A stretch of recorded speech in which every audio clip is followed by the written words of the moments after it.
let's start talking about the kids who aren't ever taught. Exactly. Welcome to Jersey Mat Chat. 15 years ago, Champion Athletes was established to help athletes perform better through better nutrition. And we do that by creating an individualized nutrition plan for each person that we work with to maximize their body composition and make them feel their best, both in training and in competition. So Champion Athletes offers individualized nutrition programs for each client that we work with. We start off by having them fill out a questionnaire about their eating habits, what they like, what they don't like, and how their family eats, as well as their goals. We go over the questionnaires, we get to know each other, and then we do a body composition analysis where we measure their muscle mass, their body fat, and then we build a customized meal plan just for them. And our meal plans look like menus, so they're easy to follow. They include a grocery list, and they're based around that family's eating habits. And then we support all of our clients through texting. So in between our appointments, which are about every 4 to 6 weeks, our clients text us their weight, let us know how they're feeling, how their energy is, and we make sure they're progressing towards their goals in between each appointment. If you're looking to bring your performance to the next level, you should look at your nutrition, and Champion Athletes would be happy to help you do that. All right, guys, thanks for tuning in to another episode of New Jersey Mat Chat Legends Edition. To my right, we have former Sterling legend and 4-time state finalist, 3-time state champ, and Northern Iowa grappler, Mark Manchio. Mark, thanks for coming on, man. Thanks for having me. Appreciate you. So, Mark, you were I'd like to compare you to what Conor McGregor is to the UFC today. That was how you were to New Jersey high school wrestling. Is that a good comparison? You know, I really don't know Conor McGregor that well. Like, I mean, I know who he is, but so I really wouldn't know. But I see he's very controversial. Yeah. And I guess I was too. Yeah. So yeah. You were wild. Some people took your wildness for the good, the good part of it. Others took it as, cocky. Yeah, cocky, whatever. I personally, I enjoyed it. I enjoyed watching you wrestle. So, Mark Manchio, the kid, what got you into wrestling and why did you even fall in love with it? My dad forgot to sign me up for soccer when I was 6. So they were handing out all these brochures. My mom told my dad, my dad's like, yeah, that might be good for him. So they signed me up for wrestling. My first year, I went 7-4-1. And then my second year, I went undefeated, so. And where was this? What program was it? Sterling Midgets. Sterling Midgets, okay. Yeah. So you grew up in Summerdale? Stratford. Stratford, okay. You grew up there, born and raised there? Yep, born and raised. Gotcha. Okay, so you called onto it early. Now, was your dad a wrestler? No, he was not. He was not. I was the first in the family. Really? Yeah. Yeah. And were you, growing up, did you do other sports? Oh, yeah, I played them all. Baseball, soccer, football, I did it all. I never played basketball, though, and I still won't play basketball. Yeah, I hear you. Were you just good at everything? Yeah. I was a good athlete. Okay. And I always say in wrestling, the better athlete usually wins. Yeah, so. I would agree. So when did you start to realize that I'm really good at this? Probably when I was about 9 or 10, I ended up beating a kid named Joe O'Brien, and he wrestled for Team Renegade, which was huge in South Jersey and PA. It was like the Edge in North Jersey, okay. Renegade. And I started there when I was about 12 or 13, and the best coach I ever had was Dale Bonsall, and he was the head coach at Team Renegade. He's a Foxcatcher guy, right? Yeah. Okay. He passed away a few years ago, but Dale Bonsall was the best coach I ever had, really? Including college. How did you make that connection with him? I beat his guy at Eastern Nationals, and he told my dad we would love to coach Mark. My dad brought me up there, and that was it. It was like a marriage, an arranged marriage. Interesting. Yeah. Okay. So back then, what were your primary? Did you bounce from club to club back then? No. It wasn't like today. They didn't have that many clubs. They had the Edge up in North Jersey. They had Renegade in South Jersey, and then a lot of people just wrestled for their high school club team. That was what it was back in the 80s. I started in 88. Right. And in the early 90s and stuff, Foxcatcher split because of the DuPont thing, and they made Team Renegade. Gotcha. And if you look at the Renegade logo, it's an Indian with feathers, and in the middle is a fox. Like they're the younger Foxcatcher. Gotcha. So yeah, it was but me, a couple good friends of mine, Johnny Sauer, who wrestled with me in high school, our parents drove us up every Tuesday and Thursday, and I wrestled some great PA kids. I remember Lay Black was on the team, Toomey Goodrum, and then all these great PA guys, and we were probably just as good as the Edge, if not better. And the Edge is top of the line. Yeah, I know, I agree. Yeah. Were you always and relative, not to the real world, but to the wrestling world, were you always a small kid? Yeah, I was always a lightweight. Yeah, okay. Maybe now I'd probably be like a light heavyweight. Yeah. But yeah, I was always a small guy. I wrestled 112 my freshman year, and my senior year I was 135. So I was always towards the lighter end. Gotcha. So as you progressed and got better and better and better, and high school was approaching, back then, listen, recruiting was going on in the 60s, 70s, 80s. It's still going on now. Were you ever considering going to a school other than Sterling? Not after my freshman year. I was at Sterling, and I forget what it was, but we were thinking about transferring to Camden Catholic. But we stayed at Sterling because we had a great young head coach, Mike Ahern. Yes. He was up and coming. He did great at Penns Grove. You know, that was his first job. You had a good team too, Sterling. Yeah, oh yeah, we were right there. We were right. We thought we could have beat Paulsboro, but I mean, I look back now and I said, no way we could have beat Paulsboro. But when we were back then, we thought we had a shot. Yeah. But we were very good. We actually tied Del Val for the state championship, even though we lost by a point, and that's because the scoreboard went out in our gymnasium, and Brad Alcorn, our 125-pounder, got a reversal, actually, he was light then. He might have been 112 or 103. But he got a reversal to get a 4-point major decision. The scoreboard goes out, and they made him start back down instead of giving him the reversal, and he got an escape, and he only won by 7. So we ended up losing the match 26-25. And back then, if you tied, both schools were co-champions. So we would have been state champs.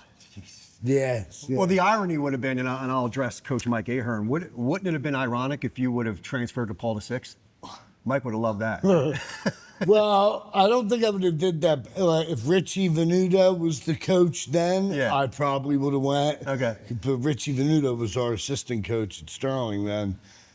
And I don't think I ever would have left Ahern. He was a great young coach. He had a lot of energy back then. I mean, God, he still does. Yeah, I'm sure. Yeah. Back then, he must have been in his late 20s, I think he was in his 20s. But he was a great head coach for me. I mean, he got on the mat with me. He wrestled all of us. I mean, he was always into it. He was always working out. And he knows the sport. Yeah, Ahern. absolutely. I mean, and he brought on Richie Venuto, who I'm sure you know who Richie is, and Bob Enders. We call him the Salamander. And we had a great coaching system. And I grew up with all the guys at Sterling, so I didn't want to leave all my friends. Yeah. And we were good. Yeah. Like I think my sophomore year we finished like top 10 in the state.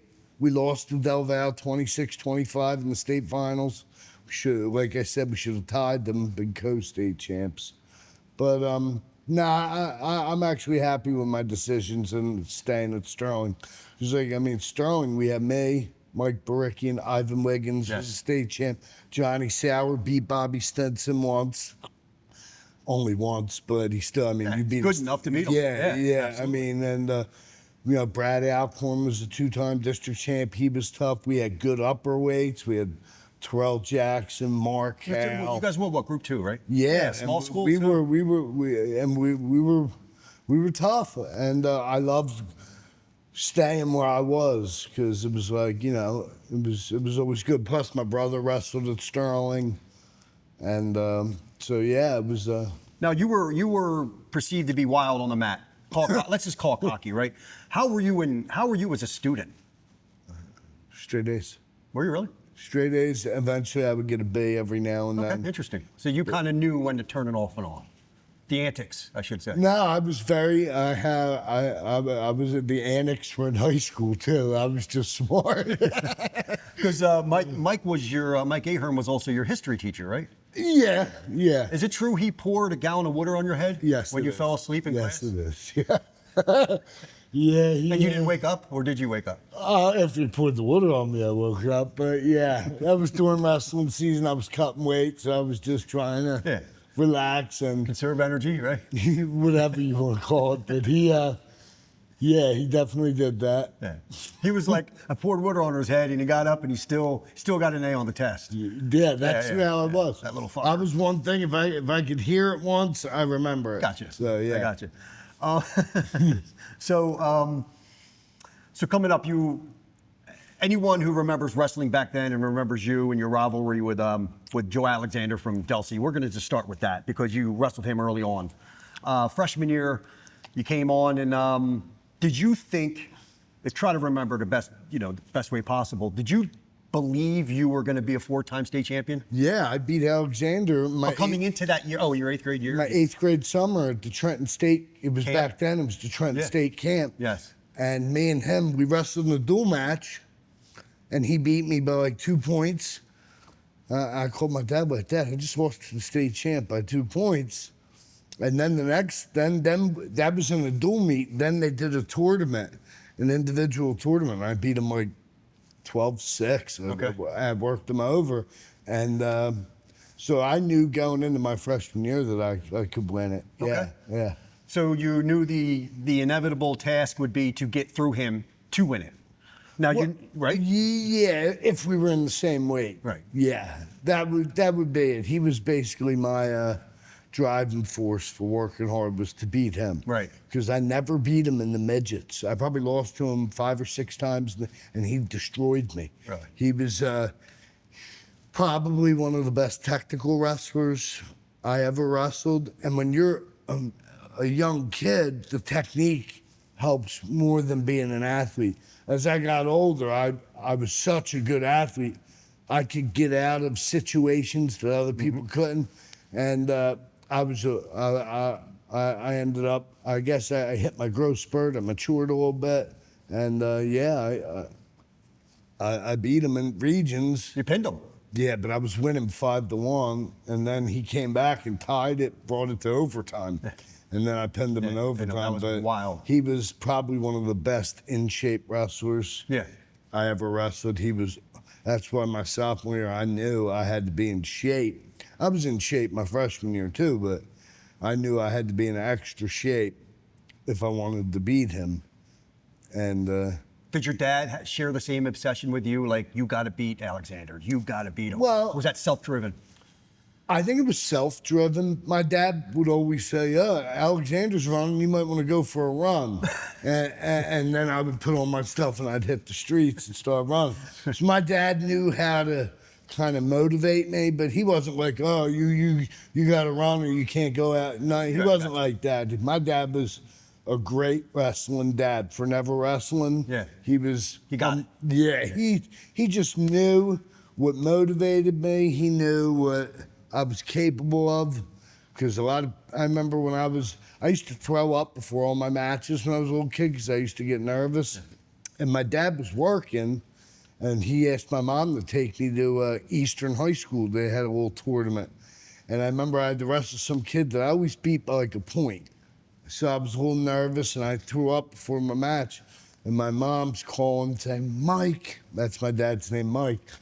Mike, how can you have him? He's throwing up. He's boom, boom, boom. And this parent, I don't know who it was, went up to my mom and said, your son is really good. He was like, don't worry, he's really good. And So, I mean, that's how it all started. I always thought I was better than everybody. Even today, I still think I'm better than them. No, of course. And I probably couldn't even hit I mean, shot. you were 125-2, right? Yeah.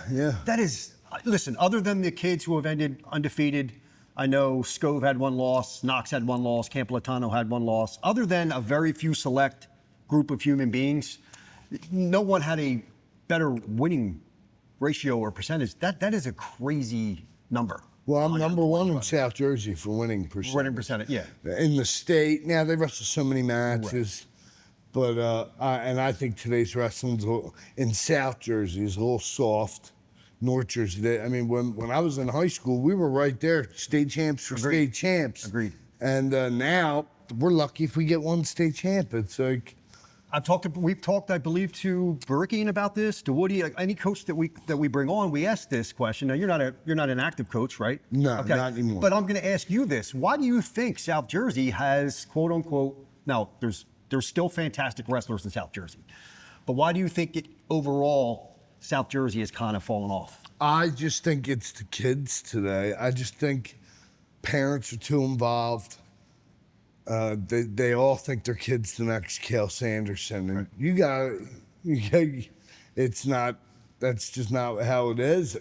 When I grew up, Clinton Hicks, me, Dave Miller. I mean, we all wrestled each other. We went to tournaments, Mike Booth. Mm-hmm. We all went to tournaments, Billy Heverly, to try and wrestle each other because we all wanted to beat each other. You don't get that today. Today, kids will run up a weight or go down a weight. Whereas I cut extra weight to get in Alexander's weight because he beat me, where today you wouldn't have the kid would go the next weight up. And I don't think we're as mentally tough as we used to be in South Jersey. North Jersey's got it rolling right now. They got the best clubs. They have great coaches up North Jersey. I mean, we have great coaches in South Jersey, but our coaches are getting a little older. They got a lot of younger coaches up there that are really involved. And, even Paulsboro's been a little, Coach Marina is one of the best coaches ever. Correct. And he, everybody's just getting older. Everything comes to an end. Exactly. Even Paulsboro's not as dominant as they used to be. I'm sure they'll get it back. They always do, but. So let's circle back to your freshman year real quick.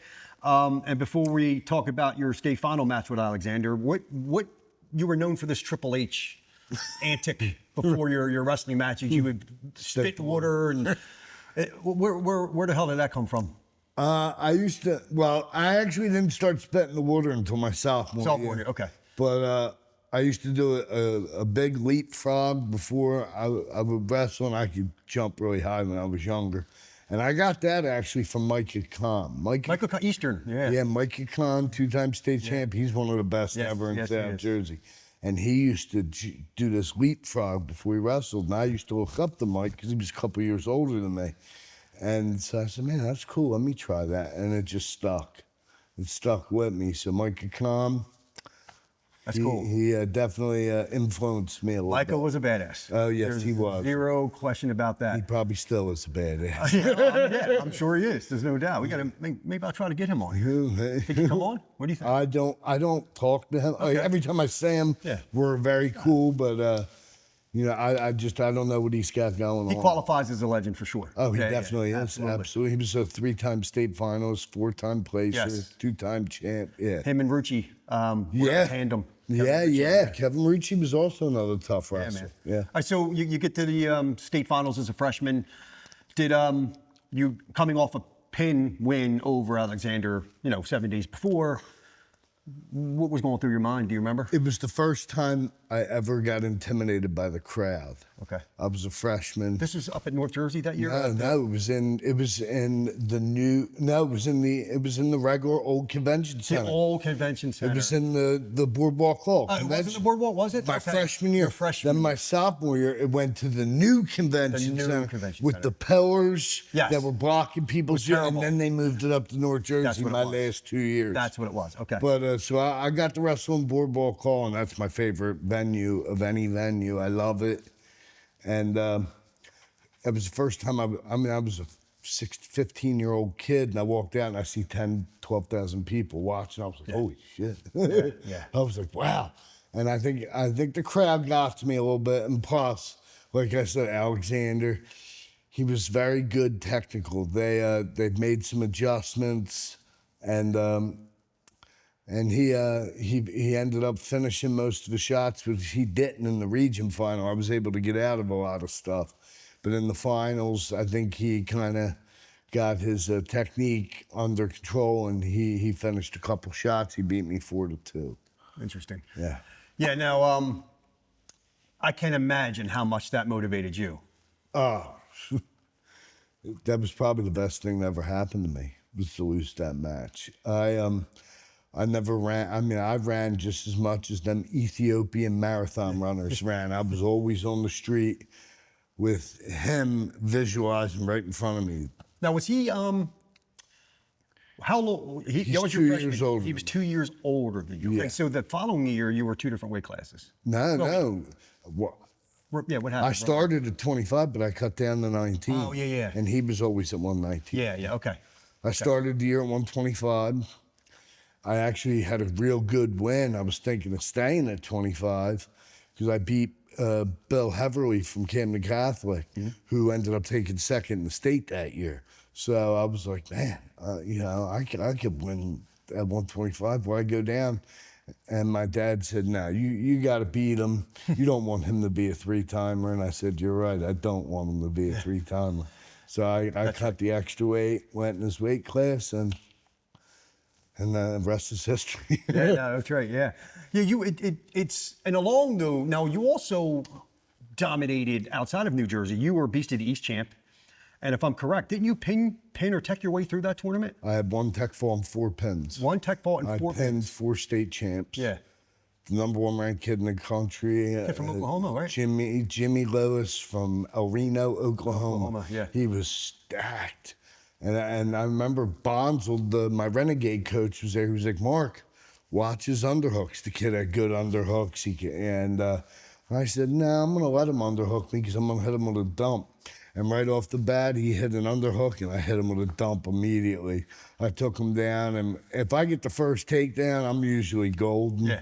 And I was feeling it. I was like, all right. And then I let him up, and I took him down again, and I hit a rollback half and pinned him real quick. Minute and 44, I think it was. I still remember. And what year was this? What year in high school were you when this happened? That was my junior year. Junior year. 99, 2000. Right. Yeah, because the Beast East was it was before the new year turned. So it was 1999. I was already a defending state champ from the year before. And yeah, it was, that was probably the best tournament I ever wrestled in high school. I would say. It was, I pinned Virginia state champ, the Delaware state champ, the El Reno state champ, and my first round I tech falled the 2A PA state champ. I mean, yeah, it was. Yeah. I wasn't even real. I was seeded pretty high because I was a returning state champ, but the kid from Oklahoma was the number 1 seed. And when did that start? When did your recruiting calls start to? My college coach was at the Beast of the East, and he saw me wrestle. That was Penrith? Yeah, he was in 3-time national finalist, I know exactly national champ, world silver medalist, best wrestler I've ever wrestled. Yeah. We were in college, quick story. I remember I did something, I was drinking all night, and he was like, man, stay where you're at. I'll see you in the room tomorrow. I went in there. I'd never been on bottom for 45 minutes straight in my life, and that guy beat the crap out of me. Punishment, form of punishment? Oh, yeah. And he was definitely probably the best wrestler I've ever wrestled. He was unbelievably strong for such a skinny guy. He was so strong, and he was the best leg rider I've ever wrestled. I mean, I could get out on anybody. I could not get out on Brad Penrith. He was that good. And Dylan Long, who was also a national finalist on my team, was probably the second best top wrestler I ever wrestled. And he wrestled like Penrith on top. You couldn't get out on him. College was a little humbling for me. Oh, I'm sure. It is for a lot of people. I want to get into that because, so you went on to, let's backtrack one more time. So you went on, you dominated through the Beast of the East tournament, and you went on to win 2 more state titles. So when it came to college and came to making a decision for college, other than Northern Iowa, where you ultimately went to, were there any other colleges that were options for you? Oh yeah, Spates from Oklahoma came to my house to visit me. All right. I would have went to Oklahoma if they would have kept recruiting me. Okay. But they stopped recruiting me because I guess they heard I had some behavior issues in high school. Okay. But I was just a little ornery in high school. I was a little wild. But I probably would have went to Oklahoma just because, man, that school's awesome. Yeah. Football, wrestling. Spates was a known coach. But I love Northern Iowa because Northern Iowa, Brad Penrith is a terrific recruit, one of the best recruiters I've ever seen. Penrith, they had Derek Monsier, who was an All-American at Iowa State. He was probably my favorite coach. Jose Deanna was an All-American at Nebraska. We had Tolly Thompson, was national champ at Nebraska. He was a world bronze medalist, I think. So we had awesome coaches. And I actually liked the small town at Northern Iowa. Small town, great community. The best facility to wrestle in. What was the name of that? The Unidome? Oh, that place was badass. Yeah. It's torn down now? What's that little? They built, I don't even know what it's called, but they built like a 6,000 or 7,000 seat indoor stadium for wrestling, basketball, volleyball. It's the old gym with wooden bleachers. Oh, that's the West Gym. West Gym. That's the one I'm talking about. That's torn down. Yeah, that was unbelievable. I've seen matches there on YouTube or whatever. Yeah. Man, and Gary Wade, one of our, the partners here, he's officiated there. There's nothing like it, he said. The West Gym, definitely tons of history. I mean, Northern Iowa, I think they have the 7th most All-Americans all time. Yeah. So, I mean, the tradition goes back. They've had 15, 20 different national champions. I mean, the tradition in Northern Iowa it's right up there with some of the best colleges. I wouldn't say it's on Iowa or Penn State's level, but they're the second tier as far, I mean, the community was always a packed house. Were you a full ride kid back then? Oh yeah, full ride. Okay. So what did it ended up happening at Northern Iowa? You didn't compete for 4 years there. Am I correct? No, I wrestled the Nationals my freshman year. I won conference. I guess I drank a little too much in college, and that can even derail the best athlete. And I'm case in point. And I started drinking. Well, what happened was my sophomore year, I was at 133 again. And I came home for Christmas, and my girlfriend back then was home, and her family, they're big Italians, and they had all this food, and I just ate so much. And when I went back to college, we had to go to the Midlands. And like 2 days after Christmas, right? Yeah, and I was like 15 over. I was like, shit. And I probably could have made weight, but I didn't want to make weight. I was done with 133. I said, I've been wrestling 130 since I was a junior in high school. I'm done with it. I wanted to go up to 41. And I would have had Dylan Long, which I always thought I could beat him, but looking back now, probably not. But he was just a great wrestler. And so I had trouble making weight. I couldn't get back down. So when I moved up, he wouldn't even give me Brad Penrith wouldn't give me a wrestle off because I didn't deserve it, and I didn't. And looking back now, I always blamed, my coaches, and I should have been blaming Nate. The guy looking back in the mirror was all my doing. And, I look back at it now, and I'm still glad I went to Northern Iowa. Like I said, my best friend in college, my college roommate, Michael Sheedak, he was the heavyweight on our team. Figures. They put a lightweight, but a heavyweight. This guy'd be cooking eggs. You can eat anything you want. Eggs in the morning. I'm walking by. But I met some really great people, great friends back in Northern Iowa, still lifelong friends. And so I'm glad I went there. I wish I would have gave them a little bit better version of myself than I did, but You So know, once you came back from Christmas break That and were was it. overweight, I you was never basically- competed again.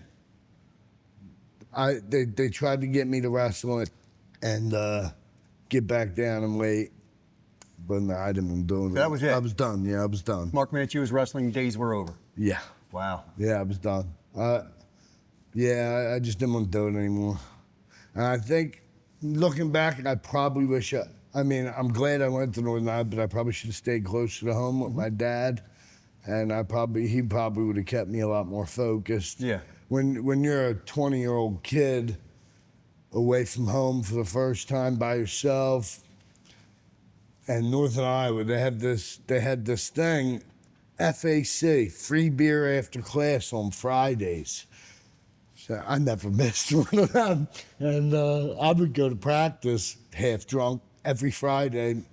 And yeah, so I definitely, looking back, if I would have been as focused as I was in high school, I probably would have did really well in college. Do you think it had anything to do with, it was, and I say this respectfully, that high school appeared to be easy for you and college, it's not so easy anymore?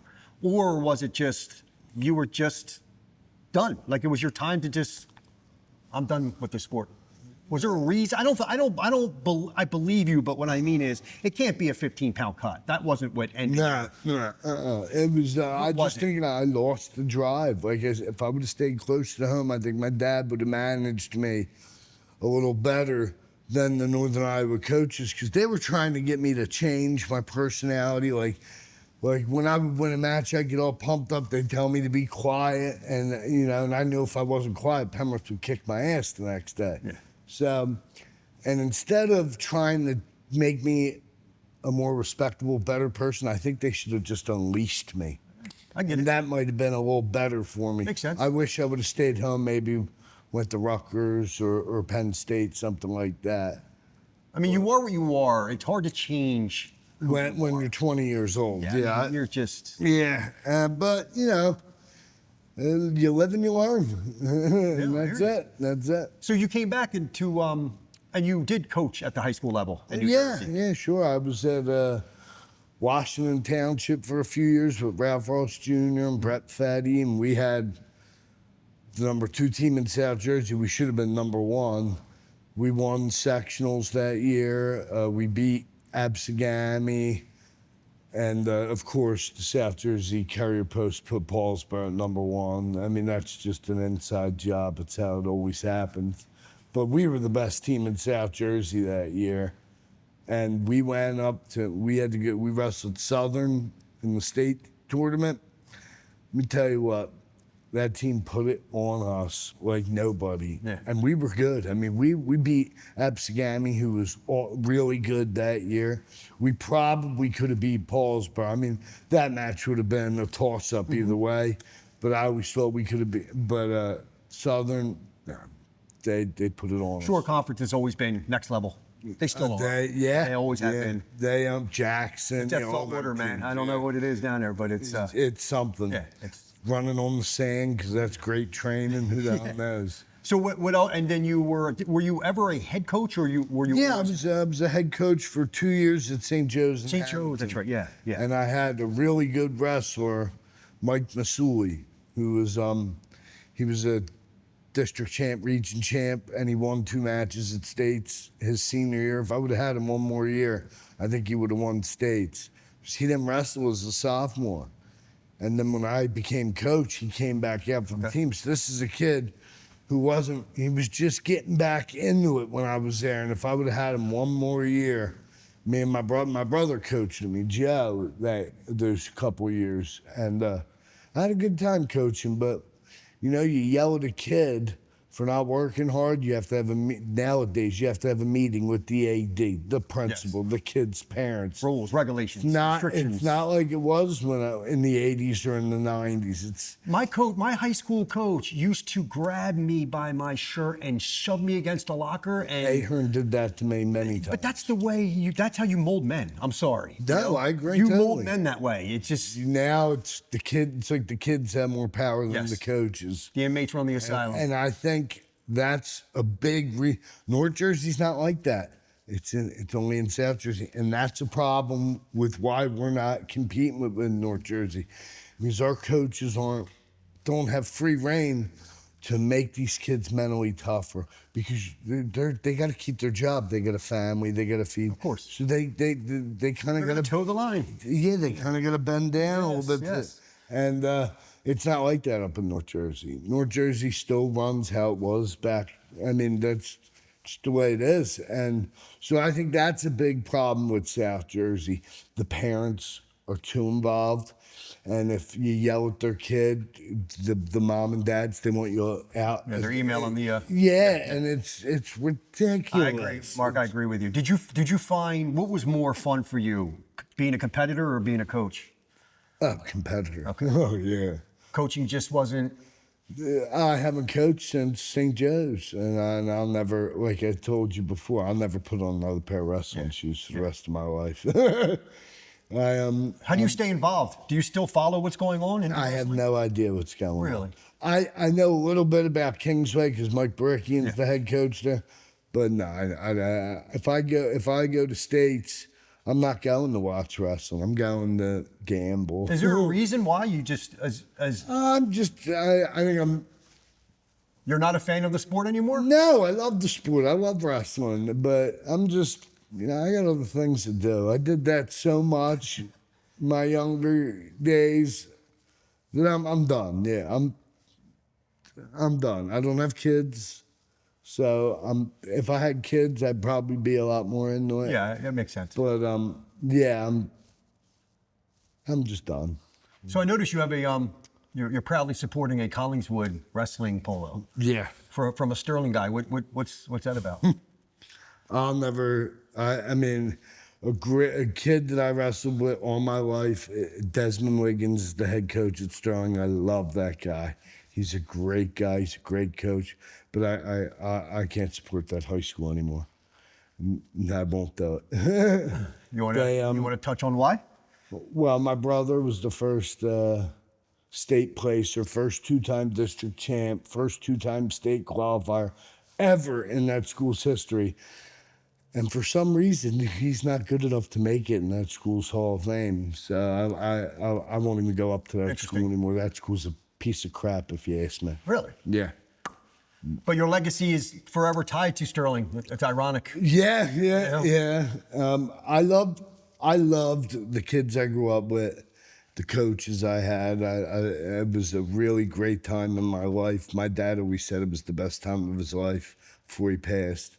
And I loved it, and I wouldn't trade it for anything. I would still go back, and I'd still be a Sterling Knight. And I have a lot of pride where I grew up and where I went to school, but as far as now, whoever that school's, it's all political. Yeah. And everything is. Yeah, everything is. And whoever they're putting in the Hall of Fame of my brother, I just can't support that school anymore. I hear you. Where do you what town do you currently live in? I still live in Stratford. Oh, really? Okay. Yeah. I'm a mile away from the high school. Oh, really? And I won't walk on that. I won't step foot on that property. Interesting. So yeah, I mean that's listen, I understand.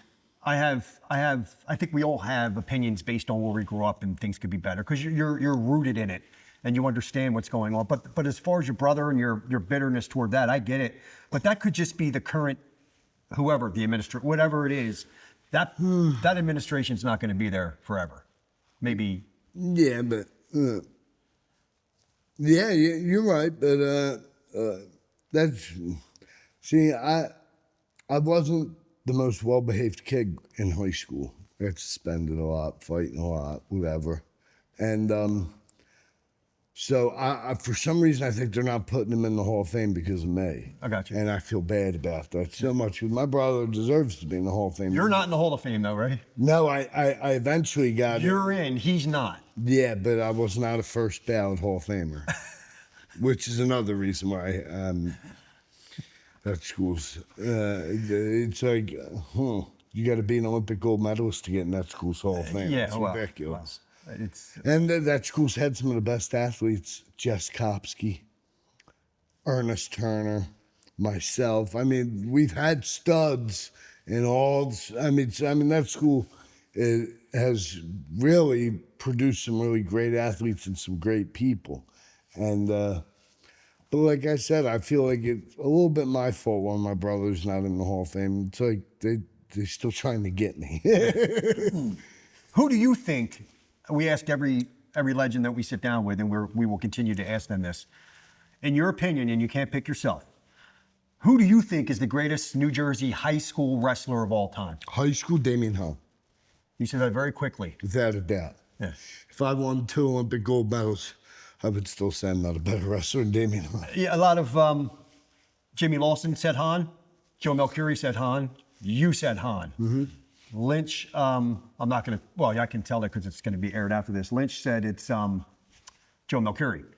Now, let me ask you this question. How do you think, if we could make, what do you think is the primary difference? Obviously, technique is. Okay, kids today are just technically sound. We get that. Mm-hmm. But do you still think if we could dig up a time capsule from 2001 and bring the 18-year-old Mark Manchio onto a high school mat right now, can you beat the best kids? I would pin my way through the state tournament. With what you knew then? You know what? And me and my buddies, kids, guys that I wrestled with, they always ask me, man, do you still think you could still go? And I said, yeah, I always say yeah, even though probably not. Yeah. But Mike Barikian thinks that this generation coming up is the best ever, and I don't think it is. I mean, because you got the Bo Bassett, you got all these Jax Forrest. I mean, great wrestlers. These kids are unbelievable. But I think the greatest time in wrestling for America was in the 80s, early 90s. And that's when Dan Gable had what Cal Sanderson has at Penn State is what Dan Gable had back then. And me growing up, I just think the guys were mentally tougher in the 80s and early 90s. I will always say, I will concede that today's kids are more technically sound. Oh, absolutely. But like Melchiori and I talked about it, and I want your opinion, is that it's timeless. You have to be in shape. You have to be strong. You have to be tough. You have to eat right. You got to be quick. That never changes. Right, no matter the era. So, and it's a will against will. It really is. And it's a fascinating conversation that we're never going to know the answer to. Yeah, it's a shame. Right, we'll never know the answer. But I've always said that the eras are not always relevant to their era. Guys that were good and really good in 1985 would still be really good today. I do believe that. I believe that some of them guys would be the best today because they were so much mentally tougher than the kids today. I'll tell you this, nobody's probably pushed Bo Bassett. Well, Jax Forrest has been pushed because he's been in college. Yeah. But Bo Bassett still hasn't been in college yet. If you get somebody with the mentality like May or Joe Melchior, somebody that's going to get in his face, you don't know what that kid's... I mean, he could still whoop your ass. Yeah. Or he might crumble under it. I mean, that's what you don't know. The people in the 80s and early 90s, in my opinion, were so much mentally stable, mentally stronger than these kids today, because these kids today have all this technique. They have all these new training methods. But sometimes the old way to train, Rocky Balboa style, is the way to go. Oh, I hear you. And I believe that. Less is more, right? Less is more. I believe that. I believe, push-ups are better. Ever since I watched the Gene Mills inspiration video. Gene Mills, two-time national champ at Syracuse. Yeah. Pinned everybody. He was the pinning machine. They called him Mean Gene the pinning machine. Yep. And my dad bought his inspirational video, and I was like, oh God, I must have been 10 years old. I watched it before every tournament, every match, and there's no way the kids today could beat that guy because of how mentally strong he was. I have not seen any era more mentally tough than that 80s, early 90s era. I mean, them guys, they were just tough, hard-nosed guys, man. I'm biased because it came up from that era, but I still think toughness matters. I mean, I was born in 82, but I grew up in the late 90s, early 2000s, so that wasn't my era. That was the era before me, and I still think that's the best era of wrestling. I mean, just Lincoln McElravy, the Brands brothers. These On and are on and on and on. These are great. I mean, even my coach, Brad Pemmer. I mean, these are guys that were just tough. Nowadays, the training methods are a lot better. The kids are more conscious of eating healthy. It's just The resources are there. yeah. And them guys back then are coaching now, so they're giving their expertise. But if you tell me if I was 18 years old to wrestle Bo Bassett, I'm beating him. And that's the way I think. I might not beat him, but in my head, I'm winning that Mark, match. I think that's the reason why you're a 4-time finalist, 3-time state champ, and a Division I wrestler. You have that mentality. yes, Yeah. yes, and that's evident. Listen, man, I appreciate you coming on. Thanks for supporting what we do. Awesome. Love chatting with Anytime, you, man. No, anytime. And let's get together again soon. Absolutely. Mark Anytime. Manchio. Attention, wrestling fans, parents, and future state champs. This is your podcast. We're shining a light on the toughest high school New Jersey wrestlers and coaches who are building warriors one takedown at a time. Follow us, like, and subscribe on your favorite platform. Doesn't cost you anything, but it goes a long way to support the show. Don't just watch the journey, be part of it.